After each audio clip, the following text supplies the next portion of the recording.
Hello students, അപ്പം ഇന്ന് നമ്മൾ സ്റ്റാർട്ട് ചെയ്യാൻ പോകുന്ന ചാപ്റ്റർ 8 ബിർജു മഹാരാജ് സേ സാക്ഷാത്കാർ. ഇവിടെ ബിർജു മഹാരാജിനെ കുറിച്ചിട്ടാണ് പറഞ്ഞിരിക്കുന്നത്. അദ്ദേഹം കഥക് എന്ന് പറയുന്ന നാട്യകലയുടെ കിരീടം വെക്കാത്ത രാജാവാണ്. ഇവിടെ ബിർജു മഹാരാജ് എന്ന് പറയുന്നത്, മഹാരാജ് എന്ന് പറഞ്ഞാൽ അതൊരു ഡെസിഗ്നേഷൻ അല്ലെങ്കിൽ ഒരു പദവിയാണ്, കഥക്കിൽ കൊടുത്തിരുന്ന ഒരു പദവിയാണ്. അപ്പോൾ നമുക്ക് ഈ പാഠം എന്താണെന്ന് നമുക്ക് നോക്കാം.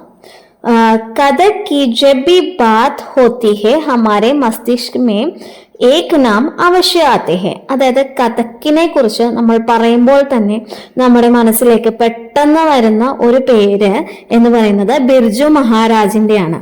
കാരണം കഥക് എന്നുള്ള ആ ഒരു ഡാൻസ് ഫോമിൽ അദ്ദേഹം അതിലേറ്റവും ടോപ്പ് പൊസിഷനിലായിരുന്ന ഒരു വ്യക്തിയാണ്. അതായത് ഉത്തർപ്രദേശിന്റെ മെയിൻ ആയിട്ടുള്ള ഒരു ഡാൻസ് ഫോം, നമ്മുടെ മലയാളത്തിന്റെ മോഹിനിയാട്ടം, കഥകളി, അതേപോലെ ഉത്തർപ്രദേശിന്റെ മെയിൻ ആയിട്ടുള്ള ഒരു ഡാൻസ് ഫോമാണ് കഥക്. ആ കഥക്കിൽ തന്നെ അതിൽ ഏറ്റവും ടോപ്പായിട്ട് നിന്നിരുന്ന ആളാണ് ബിർജു മഹാരാജ. കഥക് ഈ കലാവിനെ വിരാസത് മേ മിലിത്തി. കഥക് എന്ന് പറയുന്ന ആ ഒരു കല അദ്ദേഹത്തിന് ഹെറിഡിറ്ററി ആയിട്ടാണ് കിട്ടിയിരുന്നത്.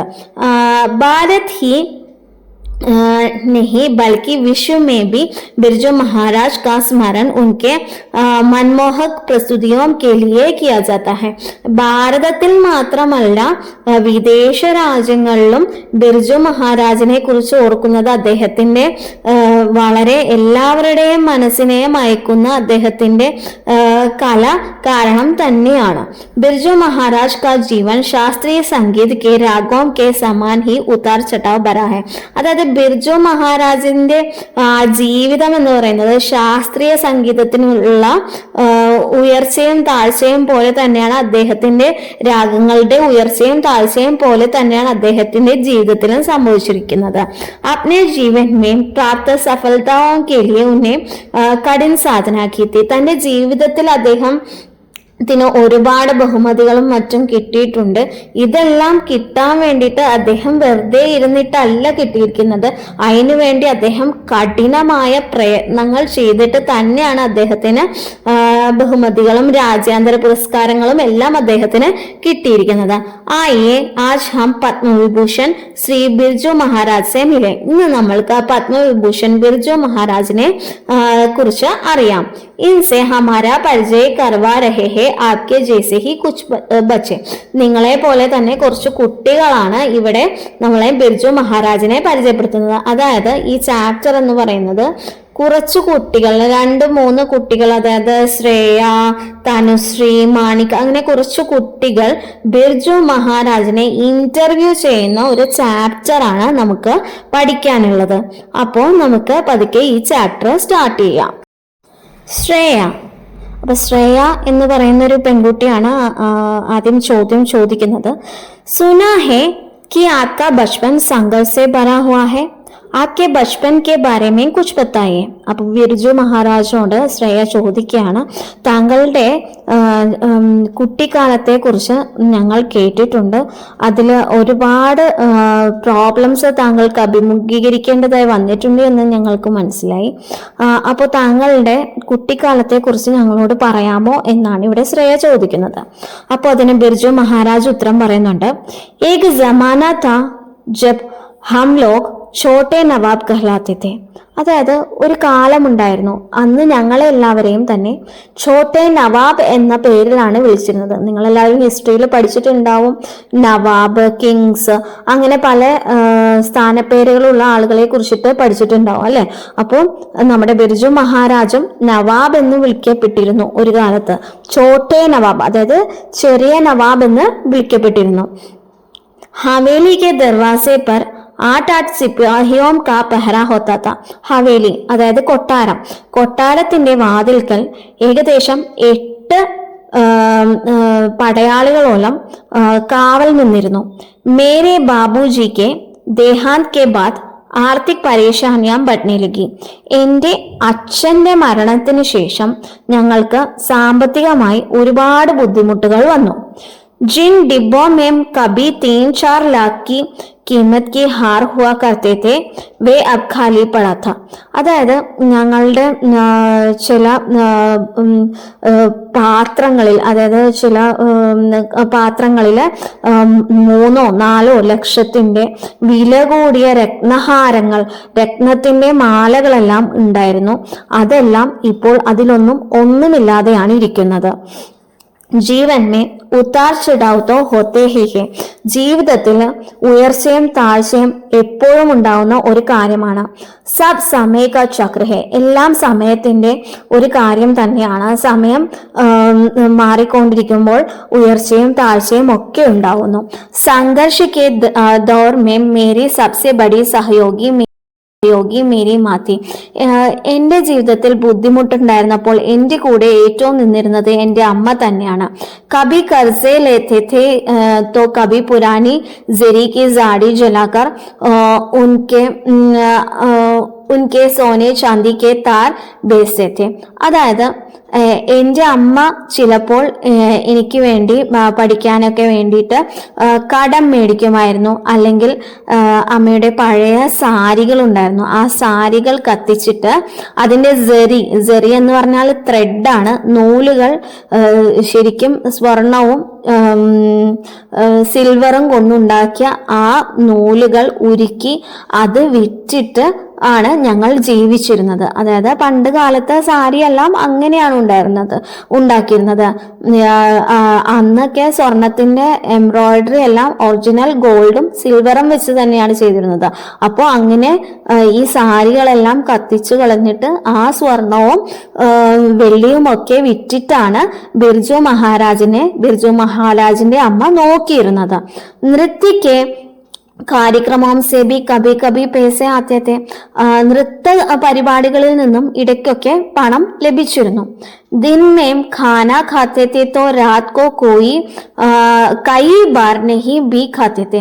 അതായത് മോർണിംഗിൽ ഭക്ഷണം കഴിച്ചിരുന്നെങ്കിൽ രാത്രിയിൽ പലവട്ടം ഞാൻ ഒന്നും കഴിക്കാതെ ഇരുന്നിട്ടുണ്ട്. അമ്മ ബാർ ബാർ യഹി കഹാ കർത്തി थी, खाने को भले ही चना लिया മിലെ യാ കുച്ച് ബീന മിലെ പർ ആഭ്യ ജറൂർ കറോ. അതായത് അമ്മ എന്നോട് എപ്പോഴും പറയുന്ന ഒരു കാര്യമായിരുന്നു, ഭക്ഷണത്തിനായിട്ട് ചിലപ്പോൾ ചനാമിലെ, അതായത് ചിലപ്പോൾ ഭക്ഷണത്തിനായിട്ട് എന്തെങ്കിലും കടലയോ അങ്ങനെ എന്തെങ്കിലും ചിലപ്പോൾ കിട്ടും, ചിലപ്പോൾ ഒന്നും കിട്ടിയില്ലെന്നും വരും. പക്ഷെ നീ നിന്റെ പ്രാക്ടീസ് ഒരിക്കലും നിർത്തരുത് എന്നാണ് എന്നോട് എൻ്റെ അമ്മ പറഞ്ഞിരുന്നത്. തനുശ്രീ, ആപ്നെ കഥക് കിസ്സെ സീഖ. അപ്പൊ തനുശ്രീ ചോദിക്കുകയാണ്, താങ്കൾ എവിടെ നിന്നാണ് കഥക് പഠിച്ചത്? ബിർജു മഹാരാജ്, മേരെ ഗുരു थे मेरे पिता अच्चन महाराज और चाचा शंभू महाराज और ലച്ചു മഹാരാജ്. അപ്പോ നമ്മുടെ ബിർജു മഹാരാജ് അതിന് ഉത്തരം പറയുകയാണ്, എൻ്റെ ഗുരുക്കന്മാരെന്ന് പറയുന്നത് എൻ്റെ പിതാവായ അച്ഛൻ മഹാരാജും പിന്നെ എൻ്റെ 2 അമ്മാവന്മാരായ ശംഭു മഹാരാജും ലച്ചു മഹാരാജുമാണ്. ഗർമേം ചൂക്കി കഥക്ക് മഹോൽത്ത. അതായത് വീട്ടിൽ തന്നെ ഒരു കഥക്കിന്റെ അന്തരീക്ഷം ഉണ്ടായിരുന്നു. ഔപചാരിക് प्रशिक्षण शुरू होने से पहले ही मैं देख കഥക് सीख गया था. അതായത് എനിക്ക് പ്രൊഫഷണൽ ആയിട്ടുള്ള പഠനം സ്റ്റാർട്ട് ചെയ്യുന്നതിന് മുന്നേ തന്നെ ഞാൻ ഇവരുടെ കഥക്കിന്റെ ആ നൃത്തം കണ്ട് തന്നെ ഞാൻ പഠിച്ചിരുന്നു. ഓർ നവാബ് കെ ദർബാർ മേം നാച്നെ ഭി ലഗ. മാത്രവുമല്ല ഞാൻ പ്രൊഫഷണലി പഠിക്കുന്നതിന് മുന്നേ തന്നെ നവാബിന്റെ ദർബാറിൽ, രാജകൊട്ടാരത്തിൽ ഞാൻ നൃത്തം ചെയ്യാനും തുടങ്ങിയിരുന്നു. कथक की तालीम शुरू करते समय गुरु शिष्यों के को गांड बांधते हैं और शिष्य गुरु को बेंड देते हैं. അതായത് കഥക്കിന്റെ പരിശീലനം തുടങ്ങുന്നതിന് മുന്നേ ആയിട്ട് ഗുരു ശിഷ്യനെ ഒരു ഗാണ്ട് അല്ലെങ്കിൽ ഒരു താബീസ് കെട്ടുന്നു. അതായത് ഈ പരിശീലനം തുടങ്ങുന്നു എന്നാണ് അതിന്റെ അർത്ഥം. ഓർ ശിഷ്യ ഗുരുക്കോ ബന്ധിതയെ, തിരിച്ച് ശിഷ്യൻ ഗുരുവിന് ദക്ഷിണയും നൽകുന്നു. നമ്മൾ സാധാരണ ഡാൻസ് ഒക്കെ പഠിക്കാൻ ജോയിൻ ചെയ്യുമ്പോൾ നമ്മൾ ദക്ഷിണ നൽകുന്നത് പോലെ ചിലർക്ക് ചിലങ്ക സമ്മാനമായിട്ട് ടീച്ചേഴ്സ് നൽകാറുണ്ടല്ലേ, അതേപോലെ ഇവിടെ ഗാണ്ട് അല്ലെങ്കിൽ ഗണ്ട അല്ലെങ്കിൽ താബീസ് ആണ് കയ്യിൽ കെട്ടിക്കൊടുക്കുന്നത്. കഥക്കിന്റെ ആ നൃത്ത പരിശീലനത്തിന് മുന്നേ ആയിട്ട് ഗുരു ശിഷ്യന് ഒരു ഗണ്ട അല്ലെങ്കിൽ താബീസ് കെട്ടിക്കൊടുക്കുന്നു. ജബ് മേരെ तालीम शुरू होने की बात आई तो बाबूजी ने कहा बैंड मिलने पर ही गांड बांधूंगा. അപ്പോൾ ഈ ബിർജു മഹാരാജിനെ പരിശീലനം ചെയ്യിക്കുന്നത് സ്വന്തം അച്ഛൻ തന്നെയായിരുന്നു. അപ്പോ അച്ഛനാണെങ്കിലും അച്ഛൻ പറയുകയാണ്, എനിക്ക് ദക്ഷിണ കിട്ടാതെ ഞാൻ ഒരിക്കലും ഗണ്ട അല്ലെങ്കിൽ താബീസ് കെട്ടിക്കൊടുക്കുകയില്ല. ഇസ് पर अम्मा ने मेरे 2 कार्यों की कमाई ബാബുജി കോ ബേൺ കെ രൂപ മേ ദേ ദി. അങ്ങനെ അതുകൊണ്ട് എന്റെ 2 നൃത്ത പരിപാടികൾക്ക് കിട്ടിയ ആ ഒരു എമൗണ്ട് എന്റെ അച്ഛന് സമ്മാനമായി ദക്ഷിണയുടെ രൂപത്തിൽ കൊടുത്തു. ഗണ്ട അതായത് ദക്ഷിണ, ഗുരു ഓർ ശിഷ്യ കെ ബീച്ച് പവിത്ര റിശ്തേ ഹോത്തെ ഹെ. അതായത് ഗുരുവിന്റെയും ശിഷ്യന്റെയും ഇടയിൽ ഒരു പവിത്രമായ ബന്ധത്തിനെയാണ് ഈ ദക്ഷിണ എന്നതുകൊണ്ട് അർത്ഥമാക്കുന്നത്. മേനെ അബ് ഇസ് രസം കോ ഉൾട്ടാ കർ ദിയ. ഞാനിപ്പോ ഈ ഒരു കാര്യത്തിനെ നേരെ തിരിച്ചിട്ടുണ്ട്. कई वर्ष तक नृत्य सीखने के बाद जब देखता हूँ कि शिष्य में सच्ची लगन है तभी गंडा बांधता हूँ. അതായത് ഒരുപാട് നാളെ നൃത്തം പഠിച്ചതിന് ശേഷം ഞാൻ എൻ്റെ ശിഷ്യനെ നോക്കാറുണ്ട്. കാരണം ഇവൻ ശരിക്കും ആഗ്രഹത്തോടെയാണോ, നന്നായി കളിക്കുന്നുണ്ടോ എന്നൊക്കെ നോക്കിയിട്ട് മാത്രമേ ഞാൻ ഈ ഗണ്ട അവന്റെ കയ്യിൽ അല്ലെങ്കിൽ താബീസ് കെട്ടാറുള്ളൂ. തനുശ്രീ, क्या पढ़ाई या दूसरे कामों के साथ संगीत और नृत्य जारी रखना संभव है? അതായത് തനുശ്രീ അപ്പോൾ ഒരു ചോദ്യം ചോദിക്കുകയാണ് ബിർജു മഹാരാജിനോട്. പഠിത്തത്തിനോടൊപ്പം തന്നെ സംഗീതവും നൃത്തവും നമുക്ക് ഒരുമിച്ച് കൊണ്ടുപോകാം എന്ന് പറയുന്നത് നടക്കുന്ന ഒരു കാര്യമാണോ എന്ന് ചോദിക്കുകയാണ്.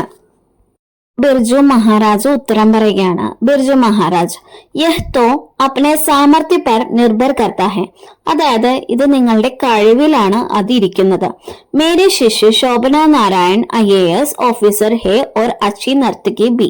അതായത് അദ്ദേഹത്തിന്റെ ഒരു ശിഷ്യയുണ്ട് ശോഭന നാരായൺ, അവരൊരു IAS ഓഫീസർ ആണ്, അതിനൊപ്പം നല്ലൊരു നർത്തകിയുമാണ്.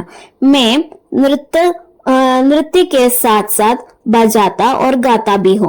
ഞാൻ നൃത്തം ചെയ്യുക മാത്രമല്ല അതിനൊപ്പം വാദ്യങ്ങൾ, മ്യൂസിക്കൽ ഇൻസ്ട്രുമെന്റ്സ് വായിക്കുകയും പാട്ട് പാടുകയും ചെയ്യാറുണ്ട്. ഇസ്കെ അതിരിക്ത നൃത്ത നട്ടിക്കായും ഓർ और उनके लिए സംഗീത് ബി തയ്യാർ കർത്താ ഹും. അതുകൂടാതെ നൃത്തകലകൾക്ക് വേണ്ടിയിട്ട് അദ്ദേഹം സംഗീതം എഴുതി ചിട്ടപ്പെടുത്താറുമുണ്ട്. മേനെ ജബ് നോക്കറി ശുരു കി തോ മേരെ ചാച്ചാനെ കഹാ.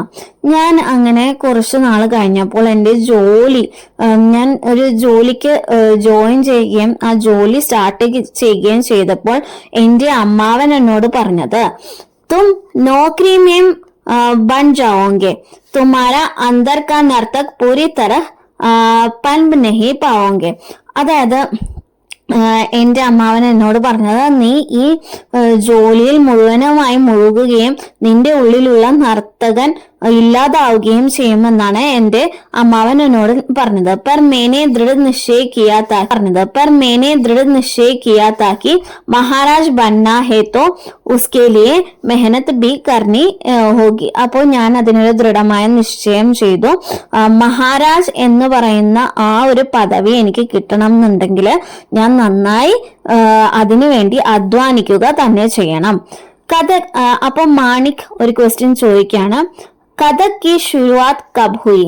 കഥക് എപ്പോഴാണ് സ്റ്റാർട്ട് ചെയ്തത് എന്ന് മാണിക് അപ്പോൾ ഒരു ചോദ്യം ചോദിക്കുകയാണ്. മഹാരാജ് അതിന് ഉത്തരം പറയുന്നുണ്ട്, കഥക് की परंपरा बहुत पुरानी है. കഥക്കിന്റെ പാരമ്പര്യം ഒരുപാട് പഴയതാണ്. മഹാഭാരത് के आदि पर्व और रामायण में इनकी चर्चा मिलती है. അതായത് മഹാഭാരതത്തിന്റെ ആദ്യ പർവത്തിൽ രാമായണത്തിലും നമുക്ക് ഇത് കഥക്കിനെ കുറിച്ച് പരാമർശിക്കുന്നത് നമുക്ക് കാണാം. പെഹലെ കഥക് रोचक और अनौपचारिक रूप से കഥ कहने के टंग होते थे. അതായത് ആദ്യം കഥക് എന്ന് പറയുന്നത് രസകരവും അൺഒഫീഷ്യലുമായ രീതിയിൽ കഥ പറയുന്ന ഒരു രീതിയായിരുന്നു. തബ് യഹ് മന്ദിർ തക് ഹി സീമത്തെ. അപ്പോഴെല്ലാം അത് ടെമ്പിൾസിൽ അല്ലെങ്കിൽ അമ്പലങ്ങളിൽ മാത്രമായിരുന്നു ഈ ഒരു രീതി ഉണ്ടായിരുന്നത്. ഹമാരെ ലക്നൗ ഘരാനെ കെ ലോക മൂലത് बनारस इलाहाबाद के बीच हरिया गांव के रहने वाले थे. അതായത് ഞങ്ങളുടെ ലക്നൗ കുടുംബത്തിലുള്ള ആളുകൾ ഏകദേശം ബനാറസ് ഇലഹബാദ് അതിന്റെ നടുക്കായിട്ട് ഒരു ഹരിയ എന്ന് പറയുന്ന ഒരു ഗ്രാമമുണ്ട്. ആ ഗ്രാമത്തിലായിരുന്നു ജീവിച്ചിരുന്നത്. 989 കാദിഗോം കെ ഘർ ഹുവാ കർത്തെ थे. അവിടെ ഏകദേശം 989 കാദികരുടെ വീട് ഉണ്ടായിരുന്നു. കാദിഗോം കാ ഏക് താലാബ് അബി ബി ഹെ. കാദികർ ഉപയോഗിച്ചിരുന്ന ഒരു കുളം ഇപ്പോഴും അവിടെ ഉണ്ട്. ഗാവ് മേം ഏക് ബേരഗിയ നാല ഹെ. അതായത് ബേരഗിയ നാല എന്ന് പറഞ്ഞാല് സാധാരണ ആരും പോകാത്ത ഒറ്റപ്പെട്ട് കിടക്കുന്ന ഒരു തോട്. ജിസ്കെ സാത്ത് യഹ് കഹാനി ജുഡി ഹെ. അതിനോടൊപ്പമാണ് ഞാൻ പറയാൻ പോകുന്ന ഈ കഥ അതിനെ പറ്റിയിട്ടാണ്. ഏക് ബാർ 9 കാദിക് നാലെ കെ പാസെ ഗുസർ രഹെ തെ. ഒരു തവണ 9 കാദികർ ആ തോടിന്റെ അരികത്തുകൂടി നടന്നു പോവുകയായിരുന്നു. കിത്തീൻ ഡാക്കോ വഹാം ആപ്പോച്ചെ. അപ്പോഴാണ് 3 കൊള്ളക്കാർ അവിടെ വന്നത്. കുച്ച് കാദിക് ഡർഗെ. കുറച്ച് കാദികർ പേടിച്ചുപോയി.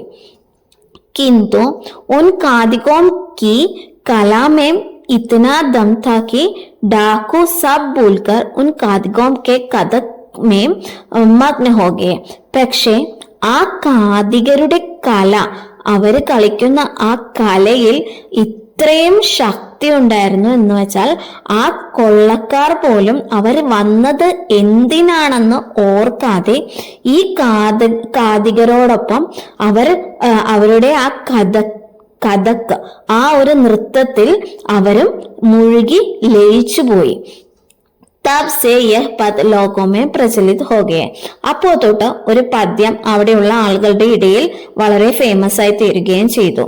ബേരഗില നാല ജുലും ജോർ 9 കാദിക് നച്ചാവേൻ 3 ചോർ ജബ് തബല ബോലെ ധിൻ ധിൻ തബ് ഏക് ഏക് പർ 3 അതായത് ബേരഗിയ നാലയുടെ അടുത്തുകൂടി പോയിരുന്ന കുറച്ച് കാദികർ 9 കാദികർ 3 കള്ളന്മാരെ നൃത്തം ചെയ്യിപ്പിച്ചു എന്നും തബല അപ്പോൾ ധിൻ ധിൻ എന്ന് പറഞ്ഞു എന്നും തബ് ഏക് ഏക് പർ 3 അപ്പോൾ ഓരോരുത്തർക്കും 3 പേരെ വെച്ച് അങ്ങനെയാണ് ഇവിടെ പറയുന്നത്.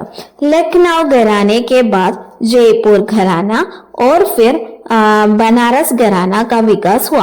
അതായത് ലക്നൗ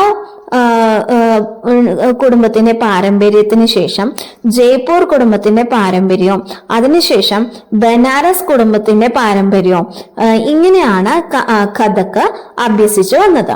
ഇസ്കെ അലാവ രായ്ഗഡ് കെ മഹാരാജ ചക്രധർ കെ ബി അപ്നി അലഗ് ശൈലി തി. അത് കൂടാതെ രായ്ഗഡിലെ മഹാരാജാവായിരുന്ന ചക്രധറിന് അദ്ദേഹത്തിൻ്റെതായ ശൈലി ഉണ്ടായിരുന്നു. ഈ കഥക്കിന്റെ അഭ്യാസത്തിൽ അദ്ദേഹത്തിൻ്റെതായ ശൈലിയും ഉണ്ടായിരുന്നു. അപ്പൊ ശ്രേയ ഒരു ചോദ്യം ചോദിക്കുകയാണ്. ശ്രേയ, ക്യാ നൃത്യ സീഖ്നെ കെ ലിയെ സംഗീത് ജാനന ജറൂരി ഹോത്തി ഹെ. അപ്പൊ ശ്രേയ ചോദിക്കുന്ന ചോദ്യം ഇതാണ്, നൃത്തം അറിയണമെന്നുണ്ടെങ്കിൽ സംഗീതത്തിനെ കുറിച്ചുള്ള അറിവ് പ്രാധാന്യമാണോ? അപ്പോൾ ബിർജു മഹാരാജ് അതിന് ഉത്തരം പറയുന്നുണ്ട്. गाना बजाना और नाचना ये तीनों സംഗീത് കാ ഹിസ്സ ഹെ. അതായത് പാട്ട് പാടുക അല്ലെങ്കിൽ അതേപോലെ നൃത്തം ചെയ്യുക അല്ലെങ്കിൽ ഏതെങ്കിലും വാദ്യങ്ങൾ ഉപയോഗിച്ച് പാട്ട് പാടുക, ഇതെല്ലാം സംഗീതത്തിന്റെ ഒരു ഭാഗം തന്നെയാണ്. സംഗീതമേ ലയ് ഹോത്തി ഹെ. സംഗീതത്തിന് ഒരു താളമുണ്ട്. ഉസ്കാ ജ്ഞാൻ ആവശ്യക് ഹെ. സംഗീതത്തിനെ കുറിച്ചുള്ള അറിവ് അത്യാവശ്യമാണ്. നൃത്യമേം ശരീർ ധ്യാൻ ഓർ തപസ്യ കാ സാധന ഹോത്തെ ഹെ. നൃത്തത്തില് ശരീരം എന്ന് പറയുന്നത് ധ്യാനത്തിന്റെയും തപസ്യയുടെയും ഒരു മാർഗമാണ്. नृत्य करना एक तरह से അദൃശ്യ ശക്തിക്കോ നിമന്ത്രൺ ദേന ഹെ. നൃത്തം ചെയ്യുക എന്ന് പറയുന്നത് ഒരു അദൃശ്യ ശക്തിയെ ക്ഷണിക്കലാണ്. അതായത് കൃഷ്ണ മേരെ അന്തർ സമാവോ ഓർ നാച്ചോ. അതായത് ശ്രീകൃഷ്ണനെ എന്റെ ഉള്ളിലേക്ക് ക്ഷണിക്കുകയും എന്റെ ഉള്ളിലേക്ക് കടന്നു വന്ന് നൃത്തം ചെയ്യാൻ ആരംഭിക്കുകയും ചെയ്യുന്നു. നൃത്യ ഹി नहीं हमारे हर गतिविधियों में लय होती है. നൃത്തത്തിൽ മാത്രമല്ല നമ്മൾ ചെയ്യുന്ന എല്ലാ പ്രവർത്തനങ്ങളിലും ഒരു താളമുണ്ട്. ഗസിയാര ഖാസ് കോ ഹാത്ത് സെ പകഡ്കർ ഉസ് പർ ഹസിയാ മാർത്തെ ഹെ ഓർ ഫിർ ഖാസ് ഹടാത്തെ ഹെ. അതായത് ഒരു പുല്ല് വെട്ടുന്നയാള് പുല്ല് പിടിച്ച് അരിവാള് കൊണ്ട് അത് വെട്ടുന്നു. അപ്പോൾ ആ പുല്ല് അവിടെ നിന്ന് കട്ടായിട്ട് പോകുന്നു. मारने और हटाने में इस लय में जरा भी गड़बड़ हुई नहीं तो कि उसके हाथ गया. അതായത് ഈ പുല്ല് പിടിച്ചു വെട്ടുന്ന ആ സമയത്ത് അതിനും ഒരു താളമുണ്ട്. ആ താളത്തിൽ എന്തെങ്കിലും ഒരു തെറ്റ് പറ്റിയാൽ ആ വെട്ടുന്നയാളിന്റെ കൈ പോകും. ലയ് ഹർ കാമേ ഹെ. ലയം എന്ന് പറയുന്നത് എല്ലാ കാര്യത്തിലുമുണ്ട്, അല്ലെങ്കിൽ താളം എന്ന് പറയുന്നത് എല്ലാ കാര്യത്തിലുമുണ്ട്.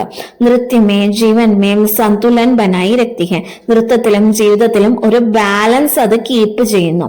ലയ് ഏക് തരഹ് കി ആവരൺ ഹെ. ലയം എന്ന് പറയുന്നത് അല്ലെങ്കിൽ താളം എന്ന് പറയുന്നത് ഒരു തരം കവറിംഗ് ആണ്. ജോ നൃത്യക്കോ സുന്ദരത പ്രദാൻ കർത്തി ഹെ. അത് നൃത്തത്തിന് ഭംഗി കൊടുക്കുന്നു. അഗർ നൃത്ത को सुर ताल के समझ है तो वह जान पाएगी. നൃത്തം ചെയ്യുന്ന ആളിന് നർത്തകന് സ്വരത്തിന്റെയും താളത്തിന്റെയും മനസ്സിലായാൽ മാത്രമേ അദ്ദേഹത്തിന് അത് നന്നായി ചെയ്യാൻ കഴിയുകയുള്ളൂ. പായകി കി യഹ് ലഹർ ലഹ്റാ ടീക് നഹി ഹെ. അതായത് ആ താളത്തിനൊത്ത് നൃത്തം ചെയ്യാൻ അദ്ദേഹത്തിന് സാധിക്കുകയുള്ളൂ. ഇസ്കെ മാധ്യം സെ നൃത്യ അംഗോം മേ പ്രവേശ് നഹി കരേഗി.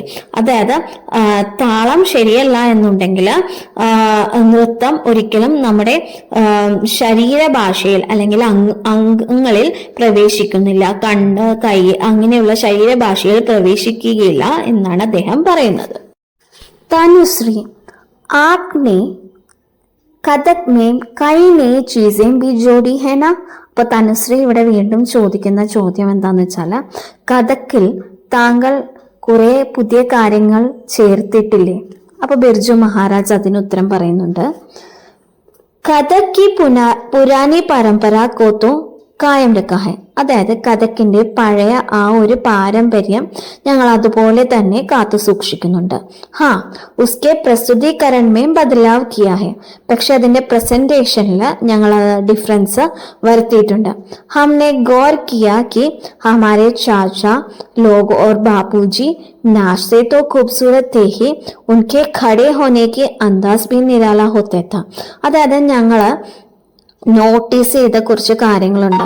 അതായത് ഞങ്ങളുടെ അമ്മാവനാണെങ്കിലും അച്ഛനാണെങ്കിലും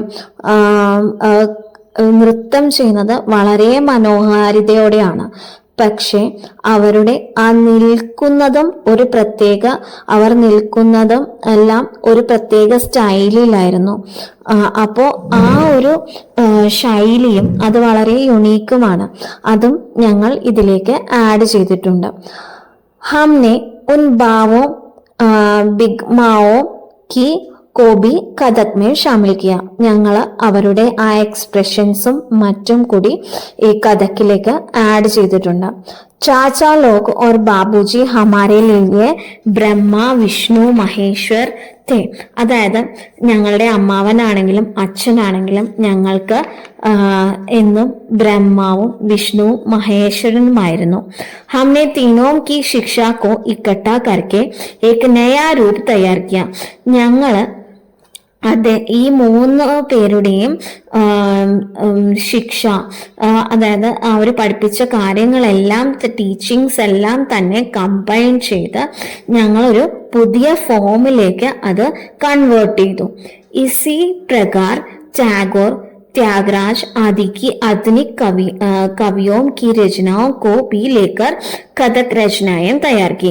അതുപോലെ തന്നെയാണ് ടാഗോർ അല്ലെങ്കിൽ ത്യാഗരാജൻ മുതലായ പുതിയ കവികളുടെ രചനകളും ചേർത്ത് ഞങ്ങൾ പുതിയ അവരുടെ കവിതകളും കൂട്ടിച്ചേർത്ത് ഞങ്ങൾ പുതിയ കോമ്പോസിഷൻസ് തയ്യാറാക്കിയിട്ടുണ്ട്.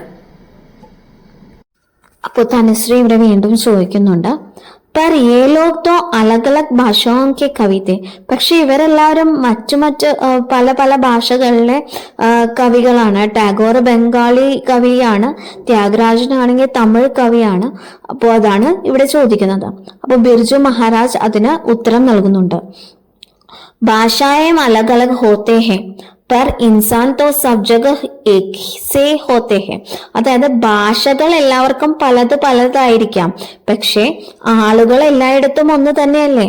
ഫ്രാൻസ് में एक दर्शक ने कहा मैं नहीं जानता कि यशोदा कौन हूँ. ഫ്രാൻസിൽ ഇദ്ദേഹം ഒരു പരിപാടി അതല്ലെങ്കിൽ ഒരു നൃത്ത പരിപാടി അവതരിപ്പിക്കാനായി പോയപ്പോൾ അവിടെ ഒരു സ്ത്രീ ചോദിക്കുകയാണ്, അല്ലെങ്കിൽ ഒരു വ്യൂവർ ചോദിക്കുകയാണ്, എനിക്കറിയില്ല, യശോദ ആരാണെന്ന് അറിയില്ല. മേനെ ഉനേം ബത്തായ കി is Dharti per sub മായേം Yashoda he.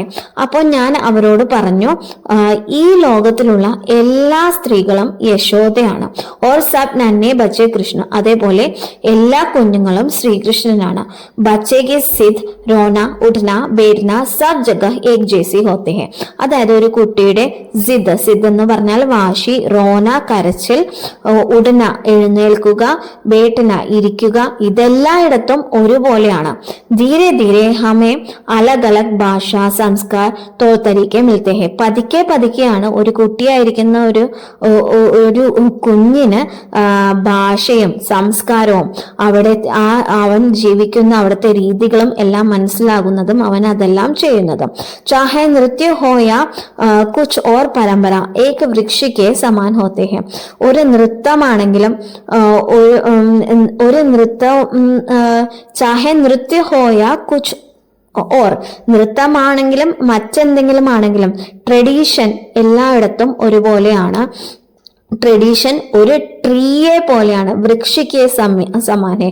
Tradition എന്ന് പറയുന്നത് ഒരു ട്രീ വളർന്നു വരുന്നത്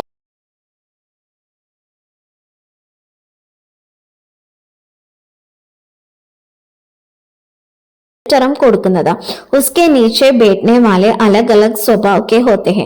അതിന്റെ താഴെ ഇരിക്കുന്ന ആളുകൾ പല പല സ്വഭാവത്തിലുള്ള ആൾക്കാരാണ്. വൃക്ഷ സെ മിലെ ബീജ് കോ ബോയെ തോ സമയ ആനെ പർ ഹി ഏക് ഓർ വൃക്ഷ ഫലേക. അതായത് വൃക്ഷത്തിൽ നിന്ന് കിട്ടുന്ന ഒരു സീഡ് അത് നമ്മൾ പാകുമ്പോൾ അല്ലെങ്കിൽ നമ്മൾ സോ ചെയ്യുമ്പോഴാണ് നമുക്ക് സമയമാകുമ്പോൾ മറ്റൊരു വൃക്ഷം അതിൽ നിന്ന് മുളയ്ക്കുന്നതും അതിൽ ഫ്രൂട്ട് ബിയർ ചെയ്യുന്നതും. വഹ് നയാ വൃക്ഷ കേസാ ഹോഗ. ആ പുതിയ വൃക്ഷം എങ്ങനെയുണ്ടാവും? യഹ് ഇസ് ബാത് പർ നിർഭർ ഹേ കി ഉസേ കേസി ഹവാ പാനി ഓർ ഖാദ് മിലി ഹേ.